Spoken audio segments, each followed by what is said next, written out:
विकासाचा संग्राम प्रभाग 2 मध्ये काँक्रिटीकरणाचा धडाका सुरू। शब्दाला जागले, कामाला लागले। आमदार संग्राम जगताप यांच्या हस्ते भव्य शुभारंभ।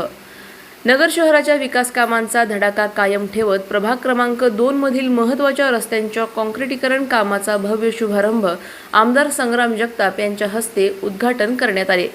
या विकास कामांतर्गत रामदेव चौक ते नित्यसेवा चौक आणि पौल बुद्धे शाळा चौक या प्रमुख मार्गांचे काँक्रिटीकरण केले जाणार आहे। यामुळे प्रभागाचा चेहरा मोहरा बदलणार आहे। या उद्घाटनाप्रसंगी बोलताना आमदार संग्राम जगताप म्हणाले की शहराचा सर्वांगीण विकास करणे आणि प्रत्येक प्रभागात मूलभूत सोयी सुविधा पोहोचवणे हेच आमचे प्रथम कर्तव्य आहे। यावेळी नगरसेवक निखिल वारे, नगरसेविका संध्याताई पवार, नगरसेवक महेश तौले, नगरसेविका रोशनी त्रिंबके, नगरसेवक विशाल नाकाडे, बाळासाहेब पवार, माजी नगरसेवक विनीत पौल बुद्धे, नगरसेवक सुनील त्रिंबके यांच्यासह परिसरातील प्रतिष्ठित नागरिक आणि कार्यकर्ते मोठ्या संख्येने उपस्थित होते।